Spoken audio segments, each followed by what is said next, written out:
গাইবান্ধার সুন্দরগঞ্জ উপজেলার পাঁচপীর বাজার কুড়িগ্রামের চিলমারী উপজেলা সদর সড়কে তিস্তা নদীর ওপর নির্মিত ১৪৯০ মিটার দীর্ঘ মাওলানা ভাসানী সেতু আজ উদ্বোধন হতে যাচ্ছে। স্থানীয় সরকার, পল্লী উন্নয়ন ও সমবায় মন্ত্রণালয়ের উপদেষ্টা আসিফ মাহমুদ সজীব ভুঁইয়া এটি উদ্বোধন করবেন।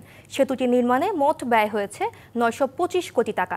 এর মাধ্যমে গাইবান্ধার সুন্দরগঞ্জ উপজেলার সঙ্গে কুড়িগ্রাম জেলার চিলমারী উপজেলার যোগাযোগ ব্যবস্থার উন্নয়ন হবে। এতে স্বল্প সময় ও খরচে শিল্প ও কৃষিজাত পণ্য উৎপাদন এবং ছোট ও মাঝারি কলকারখানা প্রতিষ্ঠার সুযোগ সৃষ্টি হবে। এছাড়া এই সেতুর মাধ্যমে রাজধানী সহ দক্ষিণাঞ্চলের অন্যান্য স্থানের সঙ্গে ভুরুঙ্গামারী স্থলবন্দর সহ কুড়িগ্রাম জেলার যোগাযোগের দূরত্ব ৪০ থেকে ৬০ কিলোমিটার পর্যন্ত হ্রাস পাবে। এ বিষয়ে আরও খবর জানাতে কুড়িগ্রাম থেকে সরাসরি যুক্ত হচ্ছেন সহকর্মী ওয়াহিদুজ্জামান তুহিন। তুহিন, সেতু কখন উদ্বোধন হতে যাচ্ছে? সেতু উদ্বোধন ঘিরে স্থানীয়রা কি বলছেন জানাবেন। সঙ্গীত, আসলে এই সেতুটি আসলে শুধু একটি সেতু নয়, এটি দুইটি জেলার মানুষের আসলে একটা আত্মীয়তার সম্পর্ক, একটা পারস্পরিক সম্পর্ক, পারিবারিক সম্পর্ক, এটি সব মিলে যেন একটা দুই জেলার মানুষের আসলে একটি স্বপ্নের সেতুই এটি বলতে পারি আমরা। তো এটি স্থানীয় সরকার বিভাগের উপদেষ্টা আসিফ মাহমুদ সজীব ভুঁইয়া তার দুপুর ১২টা নাগাদ এখানে উদ্বোধনের কথা রয়েছে।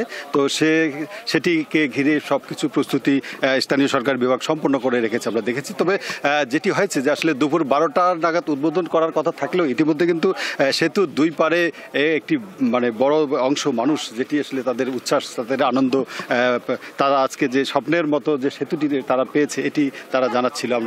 আমরা জানবো আসলে তাদের যে মানুষগুলোর জন্য এই সেতুটি, আসলে তাদের কাছে জানার চেষ্টা করব যে আজকের এই দিনে আপনারা কিভাবে দেখছেন এই সেতুটি।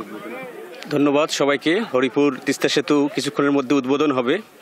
আমরা গাইবান্ধা জেলার মানুষ। গাইবান্ধা এবং কুড়িগ্রাম বাংলাদেশের সবচাইতে অবহেলিত এবং গরিব এলাকা হিসেবে পরিচিত সেই দুই জেলার মধ্যে সেতু বন্ধন ঘটছে, সেজন্য আমরা অত্যন্ত আনন্দিত। এবং এই ব্রিজ উদ্বোধন হলে আমরা দুই জেলার মানুষ এতটা কাছাকাছি আসতে পারবো আমাদের উন্নয়নের জন্য, ব্যবসা বাণিজ্যের জন্য, এবং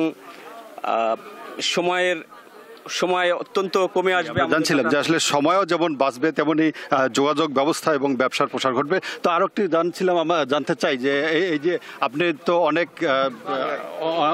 আগে থেকে দেখেছেন যে এই দুই জেলার মানুষের নদী পারাপার এই তিস্তা নদী, এটি আসলে খুব কষ্টের ছিল। আগে কষ্ট, এখন সুবিধা হয়ে গেল, এখন খুব ভালো হয়ে গেল এখনটা, বুঝছেন। যেহেতু এখন সরাসরি ব্যবসা বাণিজ্য চলাফিরে মানুষ উন্নয়ন বেশি হলো আর কি, পাবলিকের, গরিব মানুষ ভালো হলো। জি সঙ্গীত, আসলে এটি সেতুকে ঘিরে আসলে মানুষের যেমন যোগাযোগের উন্নয়নের যেটি তারা জানাচ্ছিলেন, ব্যবসার প্রসার কথা জানাচ্ছিলেন, আসলে তার পাশাপাশি আরও যেটি রয়েছে যে মানুষের সম্পর্কের বিষয়টি যেটি রয়েছে, আসলে দুটি জেলার মানুষ এত কাছে থেকেও যেন তাদের সম্পর্কটা যেন অনেক দূর, বহুদূরই ছিল, সেটি এই সেতুই তাদেরকে আরও কাছে টেনে নিয়ে এসেছে। তাদের সম্পর্কের যেমন ভিত গড়ে উঠেছে, তেমনি ব্যবসা বাণিজ্য সহ যোগাযোগের প্রসারটা আরও বেড়ে গিয়েছে। তো সঙ্গীতা, কুড়িগ্রাম এবং গাইবান্ধার মাওলানা ভাসানী সেতুর উদ্বোধনের এ ছিল আমার কাছে শেষ। তুহিন, ধন্যবাদ আপনাকে।